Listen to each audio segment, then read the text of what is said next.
This is your last topic, that is we are reading about the power resources. So power resources are divided into conventional sources and non-conventional sources. So under the non-conventional sources is divided into four parts: solar energy, wind energy, geothermal energy, tidal energy and biogas. Means five parts will be there. So in the non-conventional sources, with the increase in demand for energy and fast depletion of conventional energy sources, the non-conventional sources of energy are gaining importance. आज की date में आपकी जो increase in demand, energy की demand हो रही है, बहुत ज़्यादा आपके रिसोर्सेज लग रहे हैं क्योंकि पॉपुलेशन ज़्यादा है, तो उसके साथ आपके कन्वेंशनल सोर्स से ज़्यादा नॉन कन्वेंशनल सोर्स की डिमांड सबसे ज़्यादा है, क्योंकि उसमें अमाउंट भी ज़्यादा लगता है, इसमें अमाउंट भी कम लगता है. दिस एनर्जी इज़ अबेंडेंट, और ये एनर्जी आपकी नेचुरल है तो ये बहुत ज़्यादा में क्वांटिटी में है एंड रिन्यूएबल है, population free and eco friendly है. सो दिस एनर्जी आर वो more important than the conventional sources. So this is also called energy for the future, इसलिए अपन इसको एनर्जी ऑफ द फ्यूचर भी कह सकते हैं. And this is one question also, energy of the future is also known as non conventional sources. So first source of non-conventional solar energy. Solar energy, by the sun we get the electricity, है ना. तो by the sun is a source of the energy on the earth. In the tropical region, solar energy is widely available, but it has been fully developed due to the lack of availability of technology. लेकिन ये पूरी तरह से develop नहीं हो पाई. क्यों? क्योंकि technology इतनी ज़्यादा वास्ट नहीं है अपनी इंडिया में. Photovoltaic sales convert sunlight directly into electricity. और ये जो एक प्रोजेक्ट लगाया जाता है फोटो इलेक्ट्रो, जो आपके ऊपर दिया हुआ है, बुक्स में डायग्राम भी दिया हुआ है, इसके थ्रू आप सनलाइट की रेज को किस में कन्वर्ट करते हो? इलेक्ट्रिसिटी में कन्वर्ट करते हो. At present solar energy is been employed in heating and cooling appliance. आज की डेट में आप सोलर एनर्जी को इसलिए कैसे यूज़ करते हो? गर्म करने के लिए और ठंडा करने के लिए. Nextly it is given that solar water heater and street light cooking, ये सब के लिए आप यूज़ करते हो सोलर एनर्जी को. Pumping solar pounds are becoming popular all over the world. ये भी आपके सोर्सेज हैं जो आपके बहुत पॉपुलर हो गए वर्ल्ड में.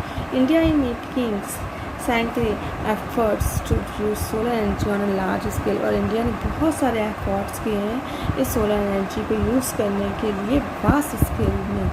तो अपन देख सकते हैं नॉन कन्वेंशनल सोर्स जो आपके नेचुरल में एग्जिस्ट करते हैं, एनवायरनमेंट में एग्जिस्ट करते हैं, तो उसका फर्स्ट एक है solar energy.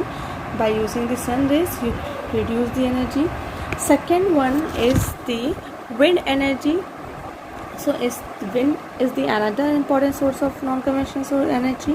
It is initially imports wind energy. समझ में आ रहा है, हवा से आपने एनर्जी को प्रोड्यूस किया है, कॉस्ट फ्री है. Netherlands is the first country to have produced the windmills.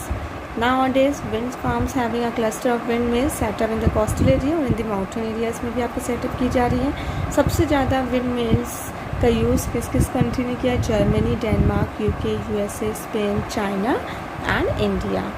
Next one is geothermal energy. So in the geothermal energy is drive hot spring. Geothermal की एनर्जी से कैसे ड्राइव करते हैं? by the hot spring and emission of dry wet stream from the hot rocks at great depth is called a geothermal. means आप जब energy को produce करते हो बहुत अंदर जाके, बहुत अंदर रॉक्स के अंदर हीट से जो प्रोड्यूस करते हो एनर्जी, हॉट रॉक्स ज़्यादा अंदर जाके जो आप ड्राई करके हॉट रॉक्स को हीट करते हैं. This heat energy can generate electricity. इसी को हम क्या बोलते हैं? जियोथर्मल. यूएसए फर्स्ट सेंटर था जहाँ पे जियोथर्मल एनर्जी को यूज़ किया गया. Next Japan, New Zealand, Russia, Turkey, India, Italy ने भी इसको यूज़ किया. नेक्स्ट एनर्जी का non conventional energy is tidal energy and biogas. In the tidal energy rise and fall of the sea water, जो आपके पहाड़ों से पानी गिरता है, उसकी एनर्जी को यूज़ करते हुए आपने क्या यूज़ किया? बनाया है tide energy, tidal plants. So this tidal plants turns the high and low tides of use to turn the tidings and generate electricity. This technology is not yet fully developed, such as this energy is used by the plants UK, USA and India.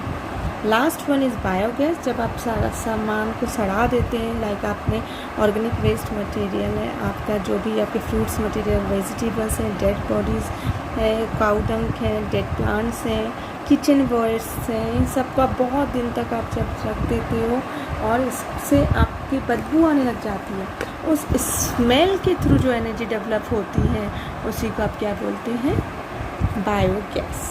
It is use for cooking and lighting the house, खाना बनाने के काम आती है और उजाला देने के काम आती है।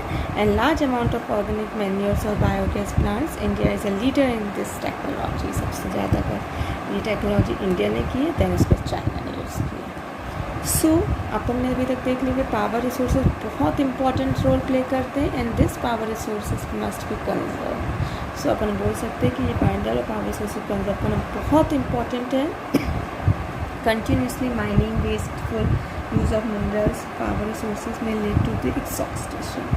ये बाय डे ख़त्म होती जा रही है, इसको रोकने के लिए हमें therefore it is very necessary to use them economically, इसको अच्छे से यूज़ किया जाए, देख के यूज़ किया जाए। और कैसे आप इसको कंजर्व कर सकते हैं, दिस इज आपका one question also, by using it efficiently, by improvement in the techniques of extraction and purification, by recycling of resources, उसको रिसाइकिल करना, सेविंग माइंस को करना, फ्रॉम कोलैप्सिंग, बंद होने से रोकना, एंड ऑल्टरनेटिव रिसोर्सेज एनर्जी को भी यूज़ करते जाना।